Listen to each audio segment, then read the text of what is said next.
Run up the city, you know that we turn up. I run with the boss, she get caught with a burner. Come to my crib, but you know I return her. If they catch you lacking, it might be a murder. You just a lame, come in hand with a real one. I'm rocking with bosses, you know we mean million. Boy talking crazy, you know that we drill 'em. Empty shoe boxes, you know how we fill 'em. Pull up with a beam in the SRT, I cop a new whip, now she all on me. Tryna act black, but I'm white as can be. I'm white, little baby, no one harder than me.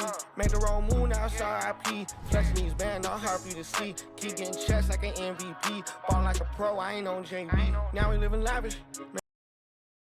What's going on, everyone? In this video I'm going to show you guys how to spray paint an intake manifold and a subframe.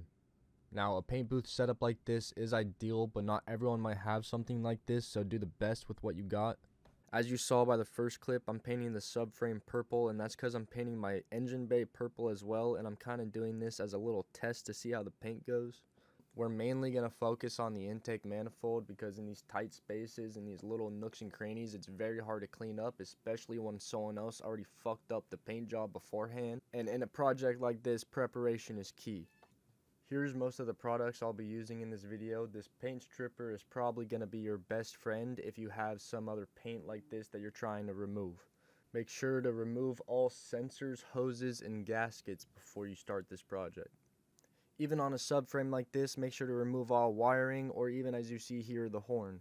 Once you go ahead and get everything removed, you can go ahead and start your first layer of paint stripper. And I'm not even going to clean this up or anything. I'm just going to go ahead and put the first coat on and wait about 20 to 30 minutes. Alright, it's been about 30 minutes, and I'm going to go ahead and try to remove this. And this first swipe actually kind of deceived me because it looks like it comes off really easy, and it did, only in this one spot, because the rest of the manifold was a pain in the ass to remove. I'll show you all the stuff that I used to help remove this a bit later on. You can kind of see what I'm talking about right here because I did not get much paint removed, and you can still see the primer underneath of this, and we need to get this down to bare metal. But I'm going to go ahead, flip it around, do the other side, and wait about another 20 to 30 minutes. Also, by flipping it over this way, it actually allowed me to get more coverage over the whole piece. While the paint stripper is stripping away, I'm going to go ahead and clean up this piece with engine degreaser and wash it down with the hose.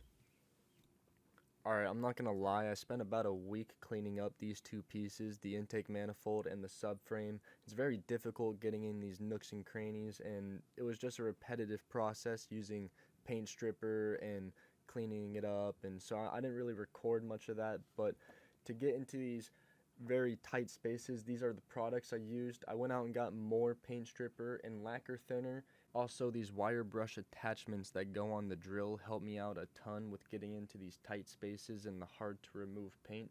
Make sure while doing this though that you wear a respirator and eye protection, because you definitely do not want to be breathing in this fine metal and paint. For the subframe, I didn't use any paint stripper. All I did was use 100 grit, 180 grit, and then another layer of 220 grit sandpaper, and that cleaned it up really good. I did have to use some of these edge sandpaper blocks to get into the tighter spaces. Using all of this, I got this front subframe piece cleaned up real nicely and real smooth. I washed it down with a layer of lacquer thinner, and now this piece is ready to paint. I'm going to go ahead and sand down the intake manifold just to get a little bit more smooth with 100 and 180 grit sandpaper. Then we'll be ready to mask before we paint. Now that it's all sanded, let's blow it off. I ended up using this mineral spirits instead of the lacquer thinner to clean up these parts. And while cleaning up these parts, I use these blue shop towels, and you basically want to keep wiping down the part thoroughly until these towels come back pretty much fully clean. Alright, now that the intake manifold is all clean and ready to paint, let's go ahead and mask off all important spots that we don't want to paint. Okay, I got the intake manifold all masked up, and you could probably do a bit better job than I did, but you know, it'll still do. For the subframe, I don't need to do anything else, so now I'm ready to start my primer. I always recommend to do a little spray test. But now that we're ready to paint, we want to make sure to do light and even sprays all the way around. We can always do another coat later. This specific paint and primer I'm using comes out very thin and dusty, so you want to make sure you wear a respirator while doing this. Even a regular mask won't protect you fully. Just finished up the first coat, and both these pieces are looking good. I did another coat and let them dry overnight, and now it's time to paint. I'm going to paint the subframe first since I'm painting them different colors, and I'm going to be using this high temp purple spray paint, and I'm gonna paint my engine bay the same color as well, so stay tuned for that video. Once again, making sure to do light and even coats all the way around. We definitely don't want any runs. This is what it's looking like after about 2 coats. So I finished painting this piece up, and now I'm going to go ahead and throw on a layer of clear coat over all of this. Yeah, it's actually looking really good, better than I thought. I'm pretty excited to see what it looks like with the clear coat. I can't wait to do my entire engine bay, honestly, with all of this in there and the engine in there and everything I'm going to paint. I think it's going to look so sick. I can't wait. This is done. I think it came out really good. We got the horn back on it over here. I think this actually came together quite nicely. But now, and we're going to start painting the intake manifold, which is actually the most important part about this whole video, and that's kind of what this video is about. But yeah. Oh, that was heavier than I expected. Oh, I think these pieces are coming out pretty good, actually. I'm almost done painting this intake manifold, just a couple more coats and then the clear coats. But I will say, using this spray paint specifically from this brand, it comes out very like dusty and very thin, so I would do multiple thin coats. Definitely don't let this run.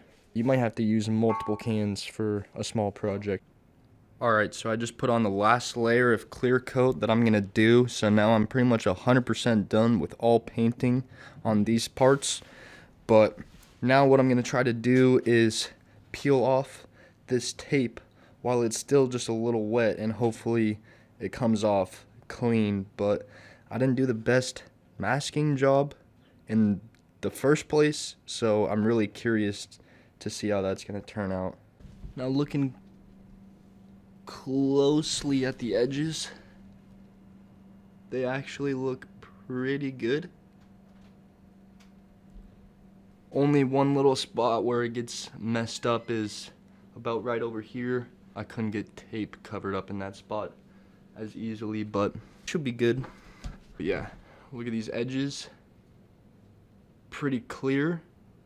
But yeah, I got a couple more tape spots that I'm gonna uncover real quick, and I'll show you guys what it looks like.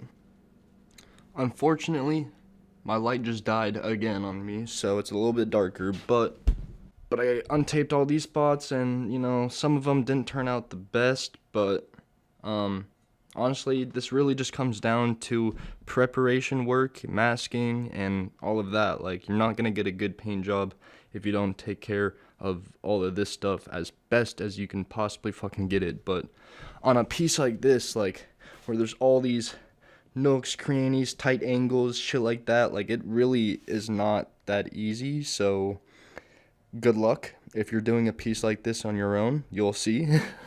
But I think I actually did a pretty good job for materials I have and for what I've done. It looks pretty shiny except for this little piece of tape. I'll fix that up later. Anyway, it looks pretty good.